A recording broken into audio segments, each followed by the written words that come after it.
Vale, gracias Emilio por la introducción. Buenas tardes o buenos días, según os encontréis en España o en América Latina, y bienvenidas y bienvenidos a este nuevo panel que lleva por título, como ya se ha mencionado, las políticas públicas y la transición energética en el espacio iberoamericano, en el que se va a exponer por qué las políticas públicas son fundamentales en la transición energética, en este caso en el espacio iberoamericano, por ser precisamente estas políticas las que establecen el marco regulatorio, el cual además debe incorporar dimensiones ecológicas, sociológicas y culturales, para de esta manera asegurar su éxito hacia una transición energética justa, ya que sin políticas adecuadas la transición verde sería más lenta y menos efectiva en la lucha contra el cambio climático. Entonces, y bueno, sin más tardar, procedemos ahora a presentar de manera consecutiva a los tres panelistas que nos acompañan ahora mismo. En primer lugar, contamos con la participación de Eric Gonzalo Palomares, profesor experto en Economía Mundial, Economía Política Internacional e Historia del Pensamiento Económico en ICADE, Universidad de Comillas de Madrid,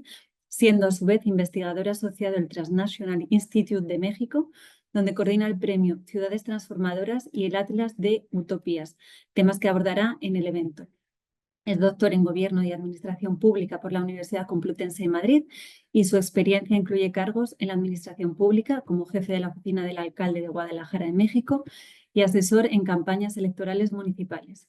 En segundo lugar, intervendrá Judith Carrera, quien se ha incorporado recientemente al Instituto para la Transición Justa, que depende del Ministerio para la Transición Ecológica y el Reto Demográfico de España, como jefa de gabinete. Anteriormente trabajó en el Comité Económico y Social Europeo en Bruselas como experta nacional destacada. Ha sido consejera técnica en la Organización Internacional del Trabajo, la OIT, en la Oficina para España, y es funcionaria de carrera desde 2013. Licenciada en Ciencias Políticas por la Universidad Autónoma de Barcelona, máster en el Colegio de Europa de Brujas, y ha estudiado en el Instituto de Estudios Políticos de Estrasburgo y en la Universidad Estatal de Moscú. Y finalmente intervendrá Pedro Glatz, quien es licenciado en Historia por la Universidad Católica de Chile y máster en Ecología Humana de la Universidad de Lund, en Suecia. Ha trabajado como asesor en políticas públicas medioambientales y energéticas en el Congreso Nacional y en el Ministerio de Medio Ambiente de Chile. Cuenta con experiencia como investigador independiente y docente universitario y fue uno de los creadores de la iniciativa Nuestra América Verde y actualmente es miembro del directorio de la Fundación Rumbo Colectivo. Y bueno, finalizada la introducción, recordar que cada panelista cuenta con 15 minutos de intervención y que los participantes que deseen formular preguntas podrán hacerlo por el chat enviándomelas directamente a mí. Así que bueno, Eric, te cedo la palabra para tu intervención.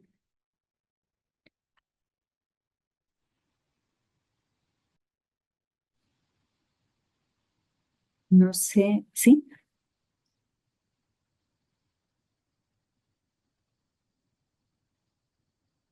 Sí, no te escuchamos, Eric.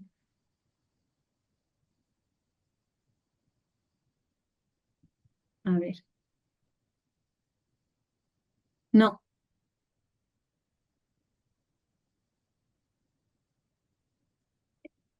no, tampoco. Si te parece, damos el turno, para no perder tiempo, damos el turno a Judith y mientras tanto solucionas, ¿de acuerdo? Judith, pues tienes la palabra. Hola, buenas tardes. ¿Se me escucha? ¿Se me ve? Sí, se te escucha muy bien y Vale. verte todavía no te vemos. Ahora sí, Ahora, ¿no? fenomenal. Voy a Gracias. compartir la pantalla también. Bueno, en primer lugar también quería agradecer la invitación al ITJ a participar en este evento. Me parece que a todos los participantes, no sé si me deja compartir la pantalla.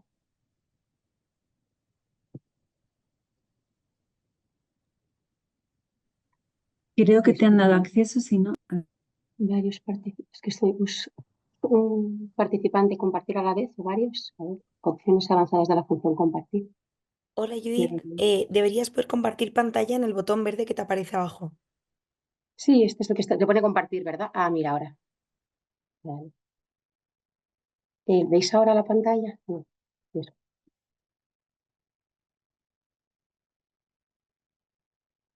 Compartir, disculpar. ¿Se ve ahora la pantalla? Está compartiendo la pantalla en principio, es posible, ¿verdad? Sí, Sí, Si se ve confirmáis cuando perfectamente. Sí, sí. disculpar. Bueno, pues como Vale. decía, muchas gracias por la invitación a estas jornadas, que nos resultan muy interesantes. Por mi parte voy a exponer lo que ha sido el trabajo del Instituto de Transición Justa en estos últimos años, y para ello me parece muy importante, en primer lugar, señalar que en febrero de 2019 el Gobierno de España aprobó lo que se llama el Marco Estratégico de Energía y Clima, que justamente es una herramienta con el objetivo de establecer un marco regulatorio, normativo y jurídico para la descarbonización de la economía. Como parte de este marco jurídico, y me voy a centrar en ello, estamos hablando en esta sesión de las políticas públicas, está compuesto de cuatro grandes pilares. Por una parte, la Ley de Cambio Climático, por otra parte, el Plan Nacional de Energía y Clima 2021-2030, que marca los objetivos específicos en descarbonización y en sectores en esta década, luego también el Plan Nacional de Adaptación y luego la Estrategia de Transición Justa. ¿Por qué señalo esto? Porque justamente la dimensión social de esta transición, los aspectos sociales, se ponen al mismo nivel en este marco normativo y jurídico que los objetivos de descarbonización. En lo concreto, a nivel de políticas públicas, ¿qué ha supuesto esto? Pues ha supuesto el desarrollo de un marco institucional para el desarrollo de la transición justa. En este sentido, en el año 2019 se aprobó la Estrategia de Transición Justa, que por una parte como objetivos tiene o buscar minimizar las consecuencias adversas de la descarbonización, y lo veremos después en particular en lo que ha sido el cierre de la minería y de las centrales térmicas, pero también optimizar estos beneficios de la transición ecológica, justamente con la dinamización económica y social de esas zonas. También se ha buscado corregir algunos desequilibrios que ya existían en esas zonas, tanto por el hecho de tener monocultivos productivos, como por ejemplo por el hecho de que eran trabajos eminentemente masculinizados, y veremos que se han puesto criterios de género, en igualdad de género importantes, o también se ha visto muy importante, ¿no? Preservar la vida y el tejido productivo en el mundo rural.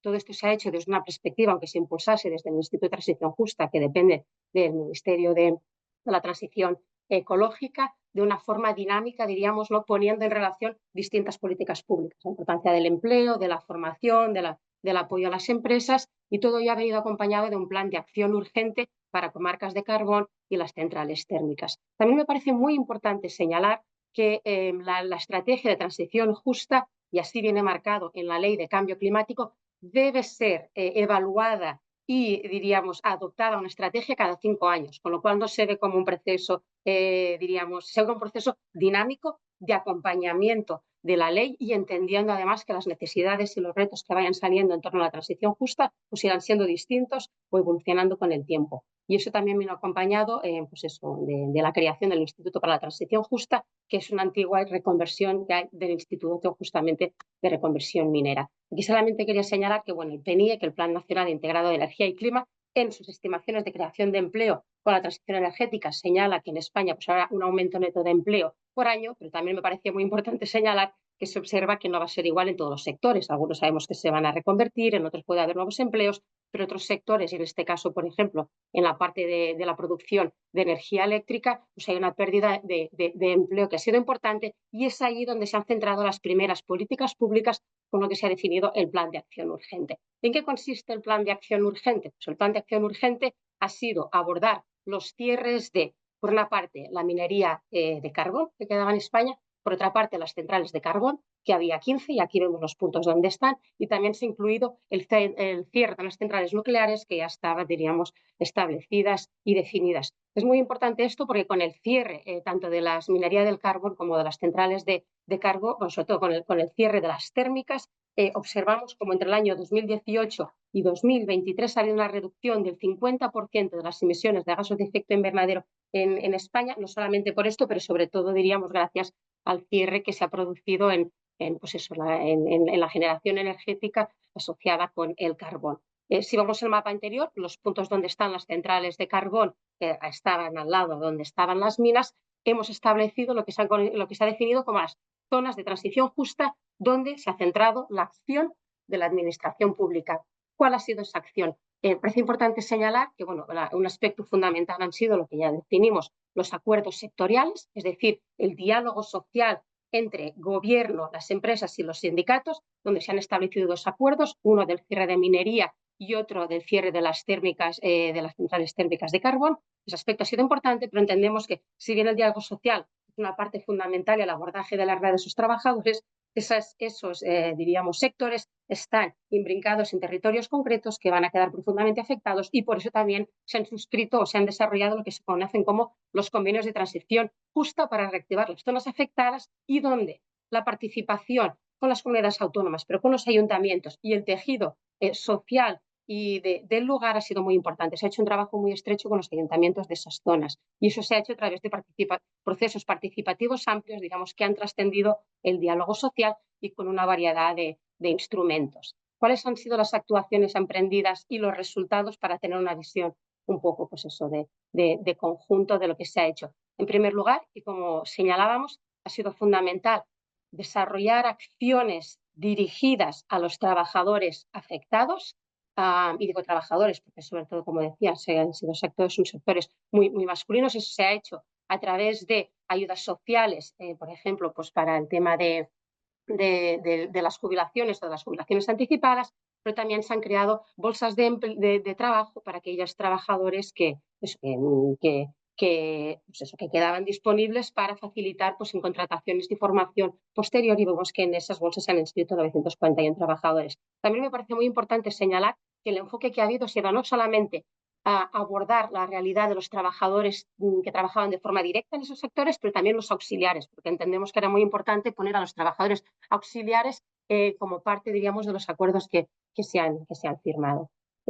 También ha habido una parte de asesoramiento profesional y también aspectos de formación. Otra de las patas que ha sido muy importante en las acciones que se han realizado ha sido toda la parte referida con las sinergias con el medio ambiente. Se han restaurado 7.300 hectáreas degradadas y eso nos parece muy importante pues porque había unos pasivos ambientales, en el caso de la minería, pues muy fuertes, y entonces la parte de la restauración de ecosistemas ha sido fundamental, no solamente pues eso, por mejorar en las calidades del agua, en la gestión de los residuos, el bienestar de las personas que residen en esos territorios, sino porque también entendemos que la restauración, además de ser necesaria, puede ser la base también de desarrollos socioeconómicos distintos, por ejemplo, vinculados a la silvicultura, al pastoreo, a la apicultura o al turismo rural. Otros elementos que ha contenido ha sido, y ha sido muy importante, como decías, frente a ciertos monocultivos productivos o el monocultivo productivo que existía, la necesidad de diversificación. ¿Cómo se ha hecho esa diversificación? Ha combinado en gran medida, o la voluntad ha sido una combinación de grandes proyectos tractores con otros proyectos, pues diríamos, que más centrados en pymes. ¿Cómo ha sido esa combinación? Por una parte, aquellas empresas energéticas que formaron los cierres de las centrales térmicas, se ha impulsado, se ha buscado que siguiesen, diríamos, comprometidas con el territorio, invirtiendo en los territorios en nuevos proyectos industriales, y por ejemplo vemos que en un 50% de los emplazamientos hay plantas de hidrógeno verde, y vemos pues eso, que hay alguna movilización de inversiones privadas muy importante, y eso nos parecía muy importante como forma de, como decía, mantener a las energéticas que estaban allí involucradas, implicadas con esos territorios, y también porque entendíamos que grandes empresas así mantenían, además de ser proyectos tractores, diríamos, las masas salariales más altas que a veces lo que pueden ser otros sectores. Y luego también ha habido un apoyo directo de proyectos empresariales pues para impulsar y de proyectos empresariales a pequeños proyectos pues de la zona en economía circular, agroalimentaria, turismo rural. También nos ha parecido muy importante la parte de innovación, la transformación de la economía. Hemos intentado que esta consideración de zonas de transición justa fuese integrada no solamente en la acción del Instituto de Transición Justa, pero también en otras subvenciones y ayudas que se estaban promoviendo, como por ejemplo que se llamaban los PERTES, vinculados a los fondos Next Gen, los PERTES, los proyectos estratégicos para la recuperación y la transformación de la economía, y donde me gustaría detenerme un poco más, por eso he ido tan rápido hablando en esta primera parte para tener unos momentos para dedicarme a hablar de los concursos en nudos de transición justa, porque sí que consideramos que es una innovación en política pública muy interesante. ¿En qué consisten los nudos de transición justa? Bueno, cuando las centrales térmicas de carbón han cerrado, hay una capacidad de acceso a la red que generaban que queda liberada en cierta medida. Hasta entonces, cómo se venía operando es que para la generación de energía había lo que se llamaba pues, un permiso de acceso por prelación. Aquellas, diríamos, empresas que estaban listadas en primer lugar y cumplían los criterios, pasaban, diríamos, no a obtener el permiso de acceso y conexión para la generación.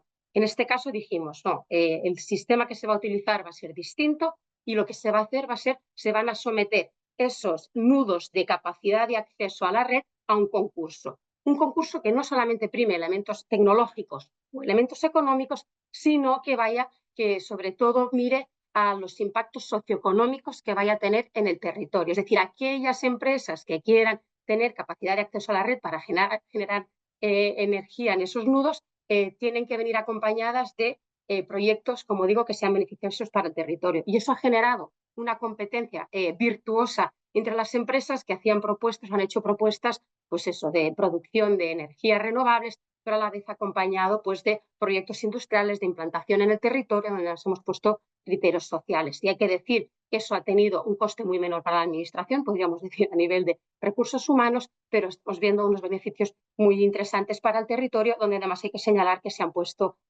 pues la necesidad eso de hacer aprovisionamientos muy importantes por si hay un incumplimiento de los pliegos de las condiciones, y estamos hablando pues eso, ¿no?, de 200 millones, diríamos, que han tenido que anticipar para la que ha sido, digamos, ganadora de uno de estos accesos a red. De momento uno de los casos ha sido el nudo de Andorra, de Teruel. Aquí ven pues algunos de los elementos, ¿no?, a los que se han comprometido la empresa que diríamos que ha llevado el concurso, y aquí hay las siguientes actuaciones que habrá en nudos de transición justa.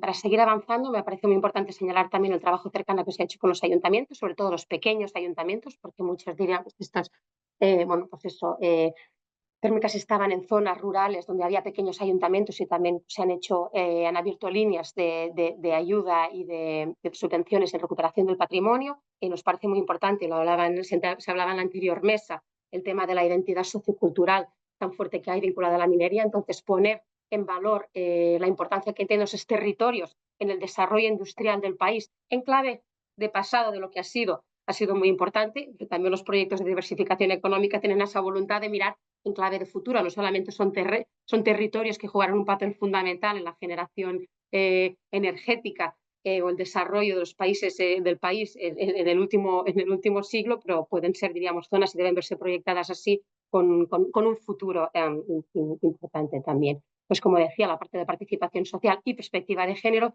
han estado incluidos, por ejemplo, los nudos que señalaba antes, había un porcentaje de creación de empleo femenino, o hemos tenido agentes desplegados en el territorio. Soy consciente del tiempo, voy a pasar rápidamente a la parte de resultados. Nos parece importante señalar que de momento de las iniciativas presentadas se crearía un volumen de empleo global superior al que ha habido en las instalaciones en cierre, que los trabajadores afectados que han solicitado pues eso, recibir apoyo del ITJ lo han recibido, y el 95% de los trabajadores mineros que han participado en nuestros proyectos están ampliados actualmente, y que ha habido un plan ambicioso de restauración ambiental para abordar la parte de los pasivos ambientales en esas zonas. Lecciones aprendidas.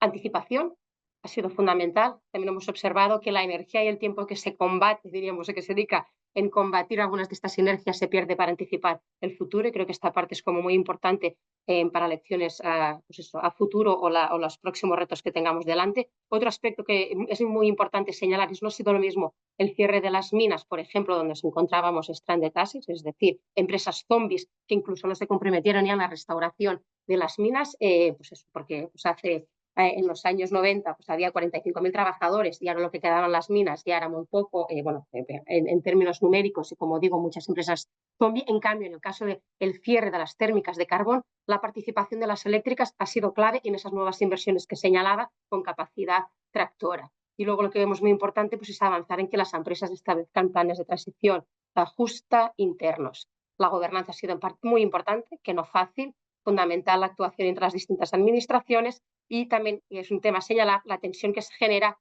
entre participación y urgencia. Los procesos participativos son muy importantes, los tiempos son muy cerrados y muy a menudo se producen tensiones en uno y el otro caso. Ya termino con esto. Me parecía interesante señalar que desde el Ministerio se tienen varios memorandos de entendimiento firmados con distintos países de la zona iberoamericana. En particular quería señalar dos de ellos porque son los más recientes, y no solamente porque son los dos más recientes, sino porque incluyen componentes de transición justa, la dimensión social, en la parte de los MOUs de la descarbonización, en particular el de Chile y Colombia, como digo, son los más recientes y tienen esa mirada, diríamos, de transición justa energética, y donde el intercambio de políticas públicas, de experiencias compartidas, de dificultades, de retos que viene después, pues es parte del trabajo que hay.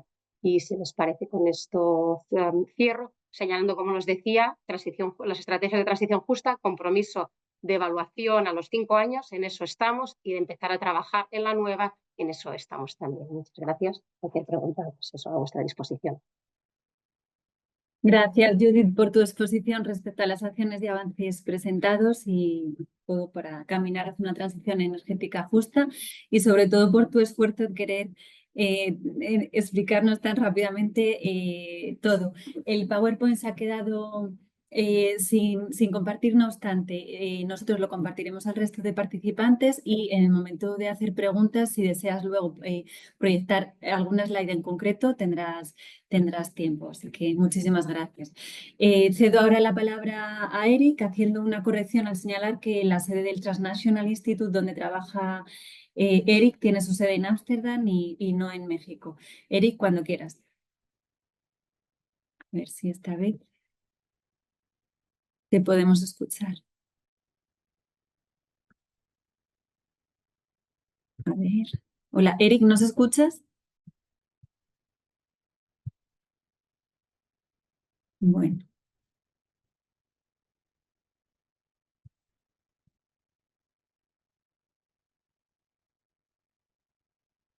Bueno, creo que seguimos teniendo algún problema de conexión con Eric, así que voy a ceder la palabra al tercer panelista, que es Pedro Glatz. Así que cuando quieras, Pedro. Oye, yo, perfecto. Muchísimas gracias, Sí, Paula. gracias. Y buenas tardes y buenos días, dependiendo del uso horario donde estén. A todas las personas que están acá, muchísimas gracias por la invitación a esta tremenda actividad y nada, tremenda oportunidad para poder conversar acerca de aquello que les vengo a traer, que tiene que ver con el caso del hidrógeno verde y sus implicancias para la transición socioecológica justa en Chile. ¿Se ve bien la presentación, Paula? ¿Sí? ¿Sí? Sí, ¿O el se ve resto? bien, Pedro. Se ve bien. Perfecto. Perdona, Muchísimas sí gracias. se ve bien. Sí, sí. Perfecto, muchas gracias, disculpa. Bueno, como les mencionaba, mi intención hoy día es poder centrar un poco la mirada específica en un caso interesante, en un elemento de la transición energética para el país del cual yo provengo, Chile, sobre el cual tengo cierto conocimiento, y en específico poder tal vez jugar con la idea de aquello que se trató en el panel anterior de dónde comienza, dónde acaba la política industrial y dónde comenzaría la política pública, ¿no? Que de cierta manera uno podría decir que política industrial es como un subconjunto de política pública, dependiendo cómo podamos definirlo, pero es bien interesante ver las propias características que puede tomar el fomento productivo, en este caso específico, a una industria naciente como el hidrógeno, sobre la cual hay altísimas expectativas, al menos en Chile y en otras latitudes del mundo, que se han ido disminuyendo, pero ya vamos a hablar un poco de eso. Y mi idea también es poder entregar ciertas claves para ilustrar, para mostrar de qué manera el Estado chileno está en disputa y cómo está apuntando hacia uno u otro lado en este ejercicio dual de industrialización verde, pero de también intentar hacer una transición hacia una economía carbono neutral, pero que también sea políticamente viable y que de alguna u otra forma genere beneficios sociales para la población.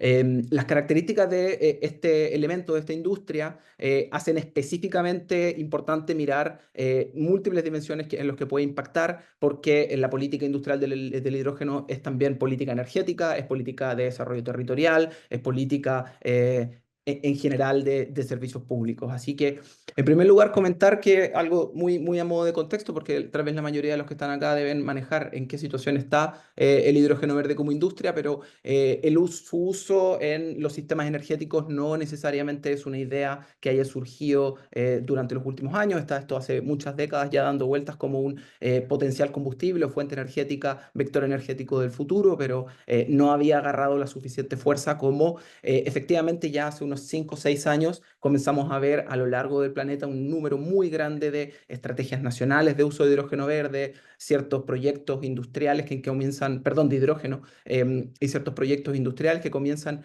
a tomar fuerza.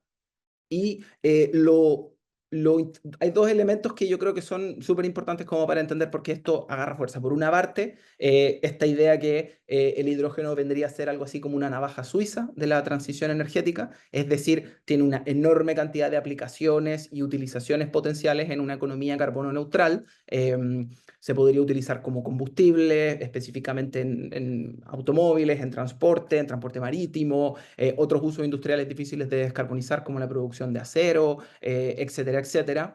Y también como almacenamiento energético eventualmente, incluso meterlo en las cañerías de gas para sistemas de calefacción, ¿no? Entonces, de alguna forma como que nos permitiría utilizar energía verde para cosas que hoy día no sabemos cómo hacerlo. Y esto se sostiene principalmente en esta idea de enverdecer el hidrógeno, ¿cierto? De producirlo mediante altas cantidades de energía renovable no convencional, mediante electrólisis de agua y poder contar con este elemento en su forma menos contaminante, ¿no?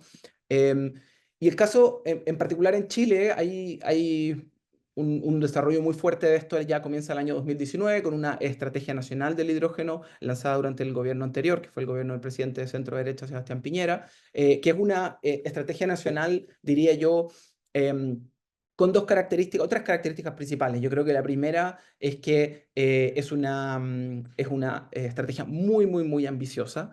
Tiene una enorme proyección de crecimiento de la matriz energética para poder generar este hidrógeno, es decir, básicamente plantea que a 2050 la matriz energética chilena de generación se multiplicaba por más de 10 veces hacia 2050, solamente para poder producir el hidrógeno, ese crecimiento. Y como ven ahí en la imagen de abajo, Chile es un país históricamente minero, muy relevante para nuestra economía, y esta estrategia planteaba derechamente que Chile con esto podía generar un nuevo sector minero.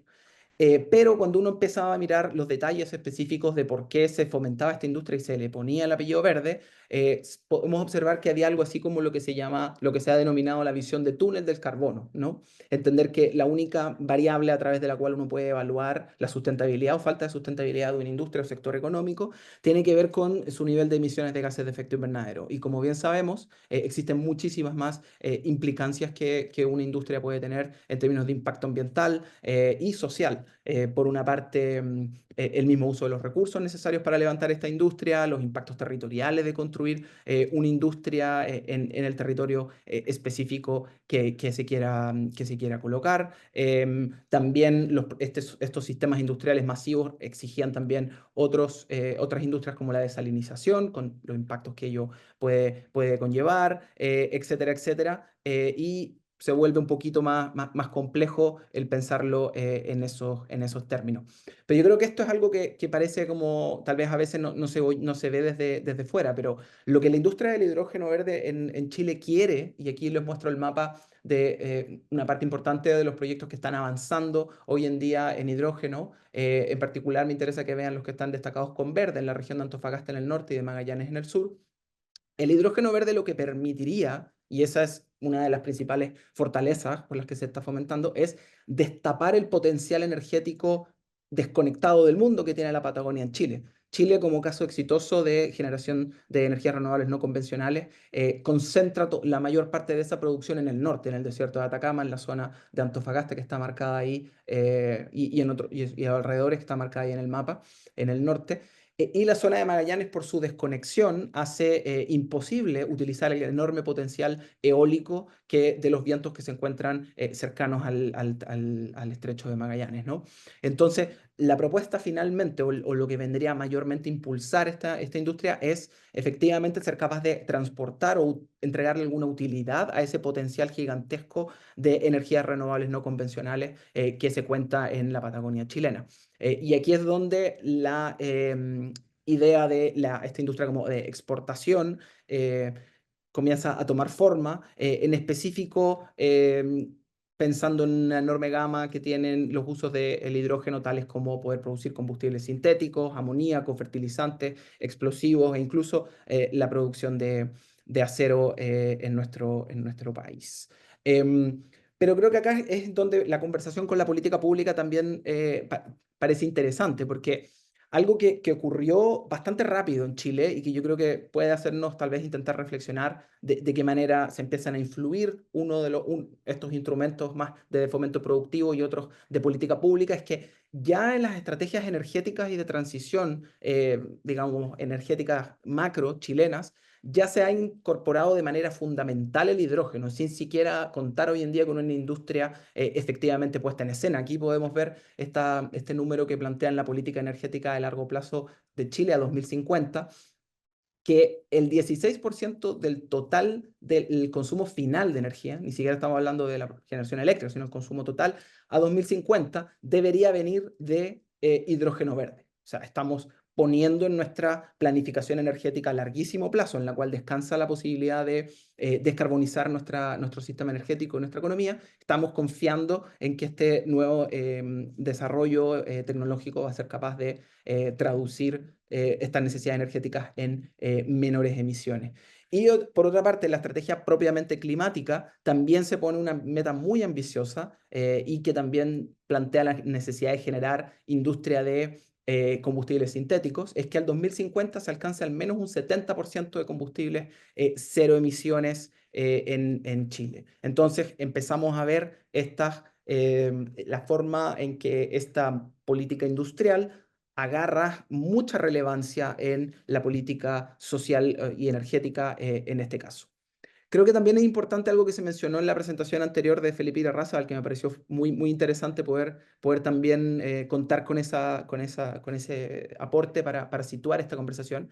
Efectivamente, en Chile se eligió un nuevo gobierno hace años que presentó hace un par de años, y ahora presentó un nuevo plan de acción sobre el hidrógeno verde. Y es interesante observar que si bien hay bastante continuidad con respecto a la idea de desarrollar esta industria a una escala bastante grande y hacerlo primordialmente en los dos polos energéticos del norte y del sur que mencionaba anteriormente, sí hay un aumento importante, al menos declarativo, en la necesidad de aumentar los estándares socioambientales con los que se le van a exigir en esta industria, con la cual la vamos a evaluar socialmente, ¿no?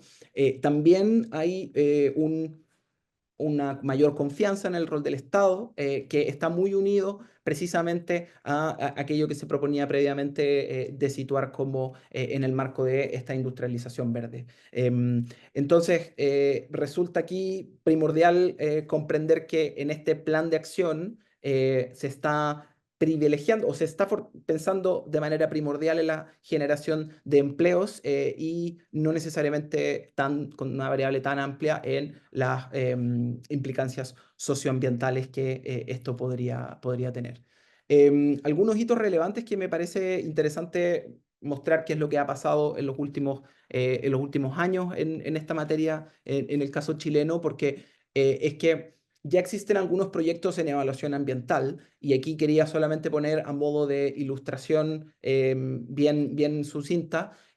Ambos proyectos son de una, digamos, magnitud que es realmente impresionante para Chile. El primer proyecto HIF, proyecta la creación de una planta de generación solar eólica de 384 megawatts, que eso es básicamente equivalente al mayor parque solar que tiene Chile actualmente en este momento. Y esto sería para producción de combustibles sintéticos.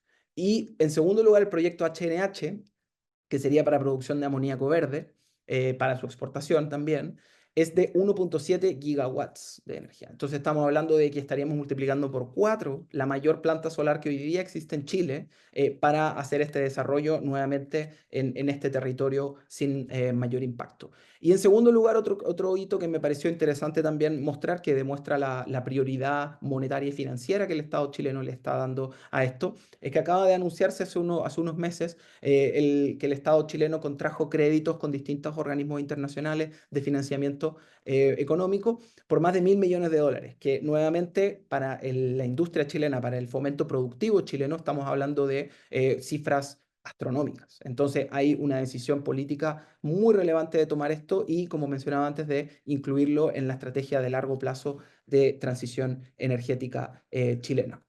Pero creo que también es importante mostrar, y de nuevo en la línea de las dudas que uno podría plantear sobre la pertinencia o no de apostar tanto a este elemento, es que en este caso les estoy mostrando aquí un gráfico que se llama la escalera del hidrógeno, realizado por un consultor financiero, Michael Lyric, acerca de la viabilidad del hidrógeno. Los invito a revisarla si es que les interesa mirar con mayor importancia. Pero en definitiva existen un escepticismo importante acerca de la efectiva eficiencia que podría tener en los usos amplios que en algún momento se vaticinaron o se predijeron para producir hidrógeno verde. En este sentido, aquí podemos ver que los que están más arriba, este autor los plantea como aquellos que son inevitables de utilizar eventualmente hidrógeno para su descarbonización, y ahí sí vemos fertilizantes, sulfurización, que es para refinación, y eventualmente aviación, pero los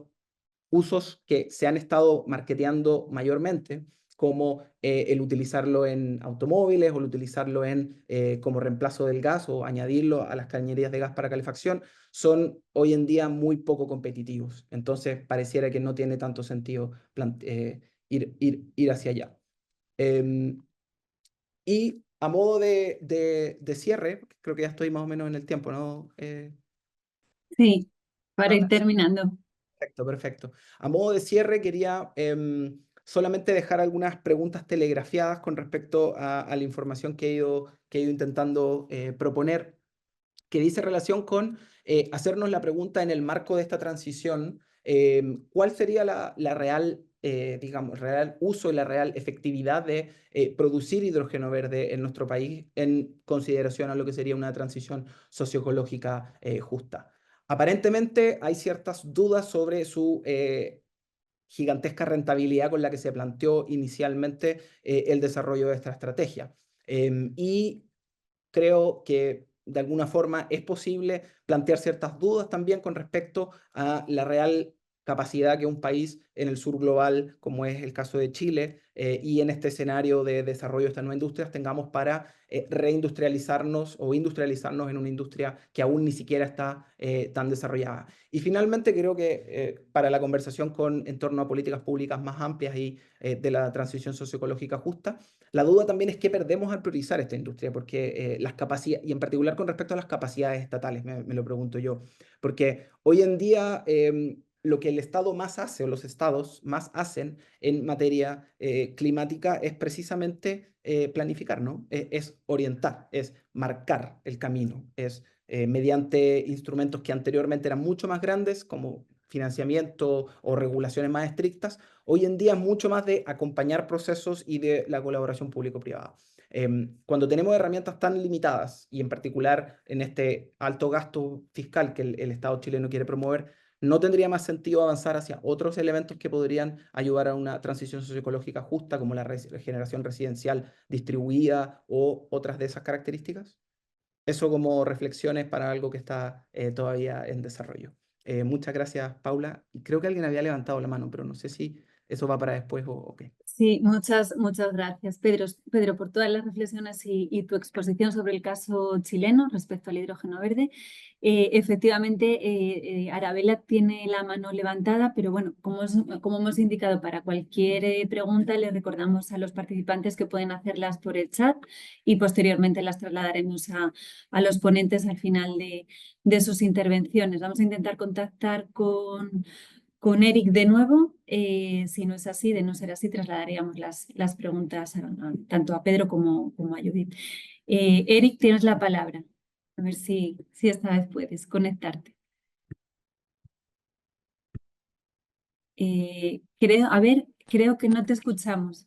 A ver, ¿me escuchan ahí? Ahora, sí, perfectamente, sí. Por fin, muchas gracias, ¿eh? Lo siento mucho, Gracias a ti. qué Nada, vergüenza. En pleno no te siglo, preocupes. Directo, XXI y con estas cosas, lo siento mucho, no puede no hay ser. problema. Cuando quieras, Eric. Pues muchas gracias. Bueno, intentaré ser breve porque es verdad que lo importante es que podamos tener un momento para la conversación aprovechando a la gente que está presente.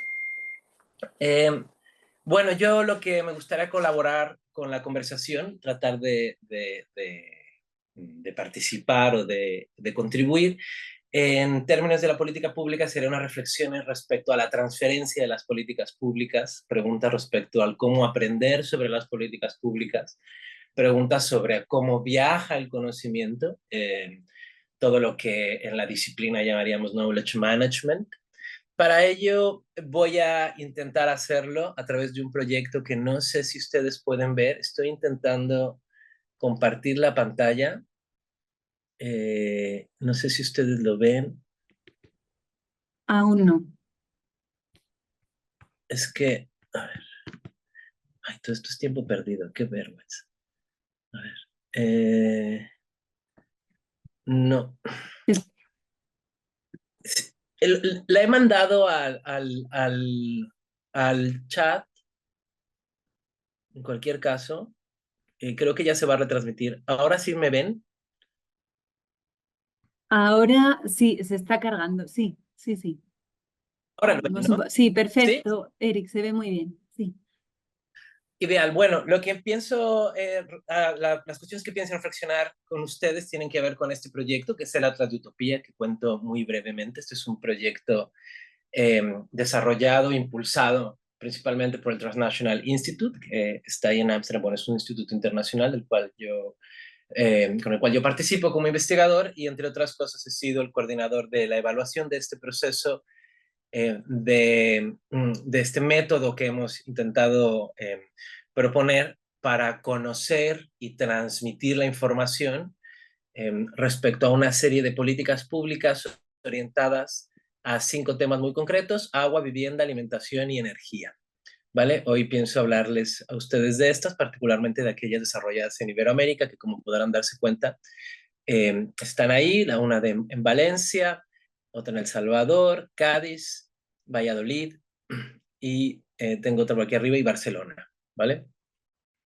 Esto es un proyecto que no solamente se ha hecho con el Transnational Institute, se ha hecho con otras organizaciones, Habitat Coalition, Ecolice, en la RIPES, que es una asociación de economías solidarias. Está un poco todo aquí descrito. Me gustaría comentarlo solo para que vean un poco cuál es el marco, para que entiendan también que esto ha sido un proyecto colaborativo en el que muchas instituciones han participado.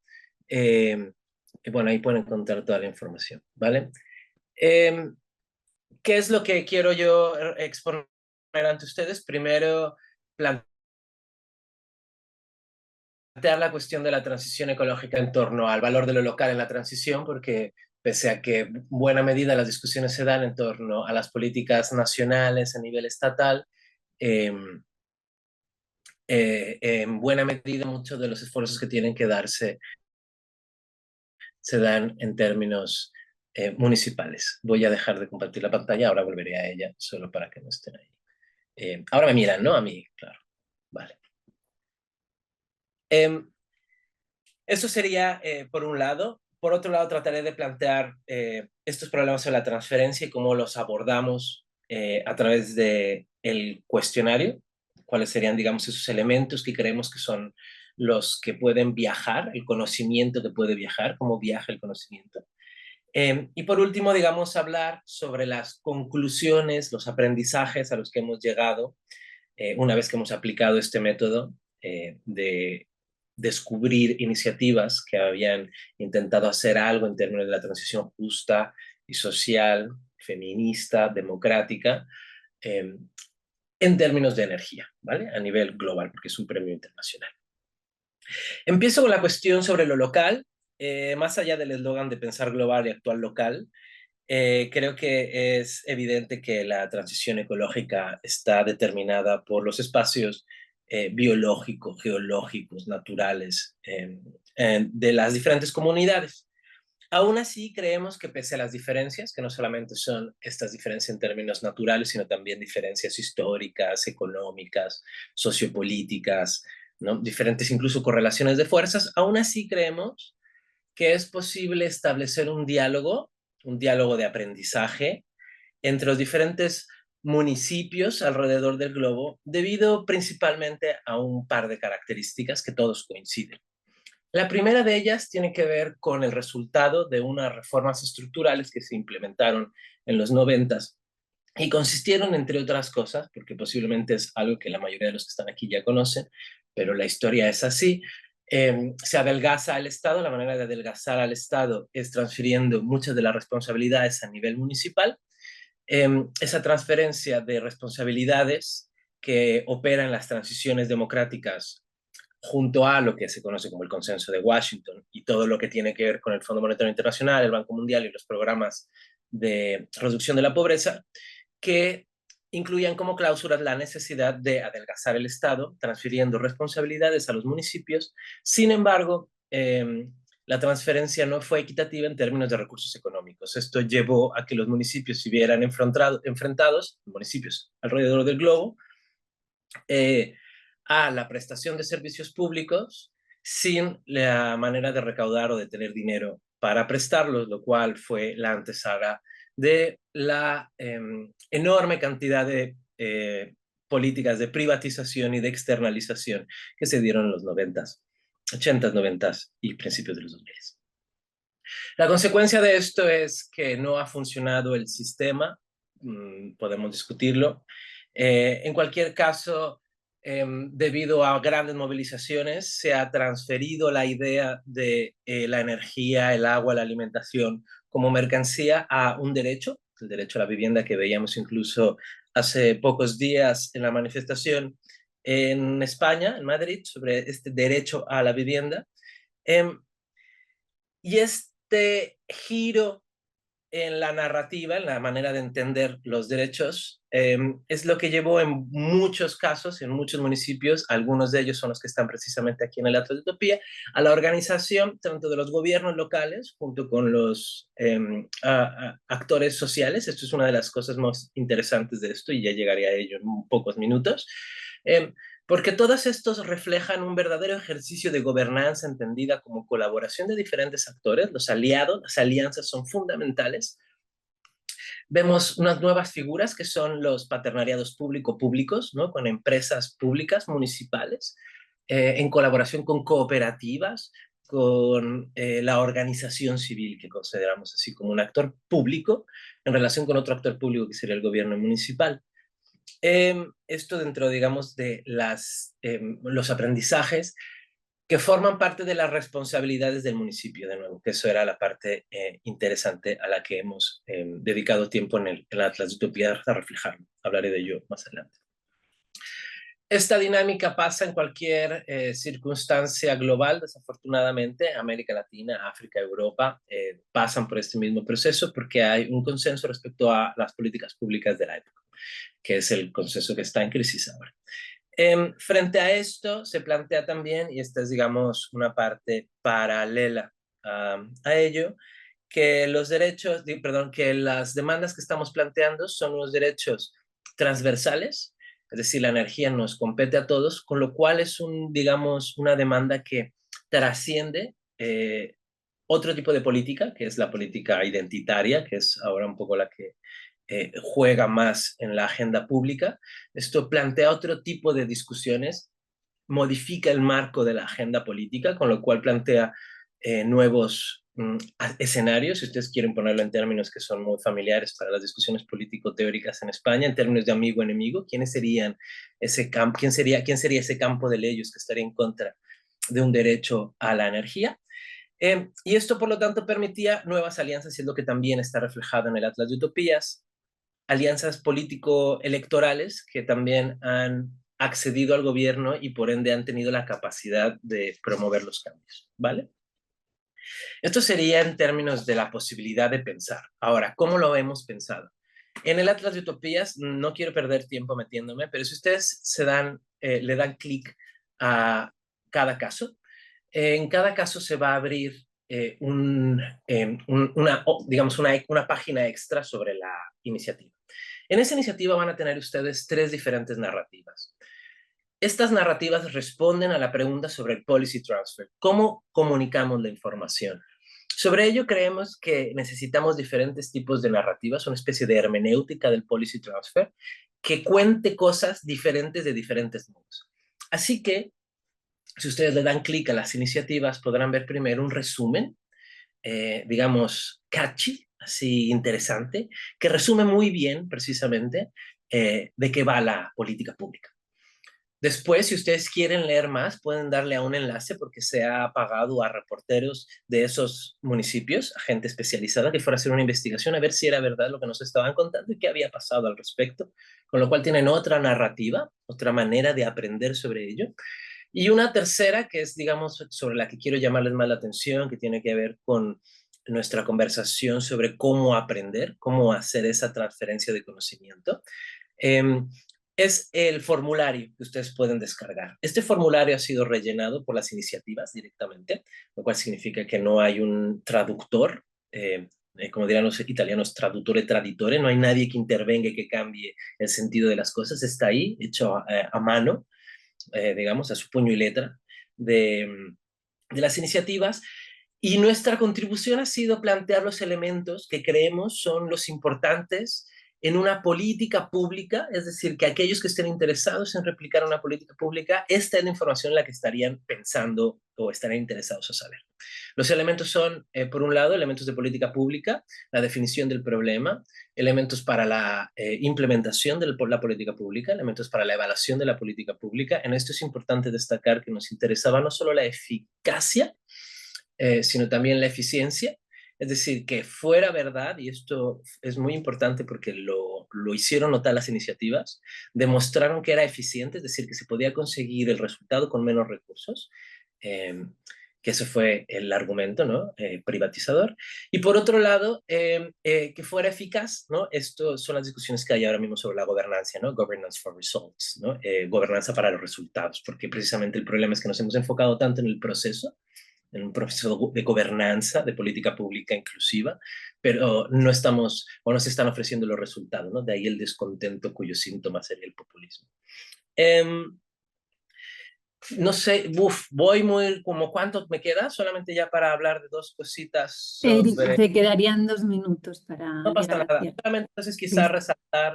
quizás resaltar un par de cosas sobre las propias experiencias. Por un lado, lo que hemos visto es una vuelta a la atención sobre las empresas públicas, es decir, qué significaría ser una empresa pública con participación ciudadana. Ahí hay un nuevo campo de estudio del cual no hay donde tirar. Esto se debe principalmente a que la ciencia de las políticas públicas ha sido dominada por un pensamiento anglosajón que derivaba sus planteamientos epistemológicos a partir del homo económicos. Esa es la evolución que hay del New Public Management al Good Governance. Ahora mismo, desafortunadamente, si queremos pensar una transición justa, que no sea utilitarista, necesitamos nuevas teorías sobre cómo ser una transición justa que no obedezca a políticas públicas utilitaristas, que piensen en la mercancía y en el beneficio de los consumidores. Otro tipo de políticas públicas con otro marco teórico. Ese es, digamos, el desafío que nosotros hemos visto. Las iniciativas están experimentando. Es interesante ver lo que hacen sin juzgar, porque al final cada uno hace lo que puede.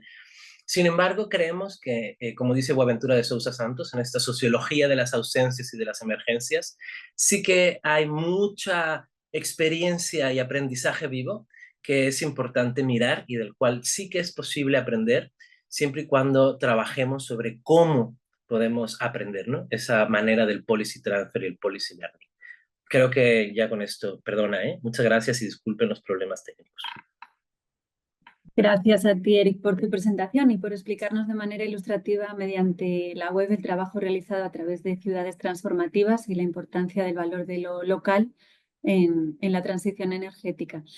No vamos a tener tiempo para trasladar preguntas, pero a modo de conclusión y a través de las exposiciones de los 3 panelistas, podemos retener que la gobernanza de recursos, como por ejemplo el hidrógeno verde, plantea desafíos normativos cruciales y en este contexto el conocimiento es esencial no solo para acceder a tecnologías limpias, sino también para adaptarlas a los contextos e instituciones locales, llegando a niveles municipales, integrando a las comunidades y abordando tanto aspectos técnicos como sociales y culturales. Y bueno, con esto damos cierre al panel número 5. Muchas gracias.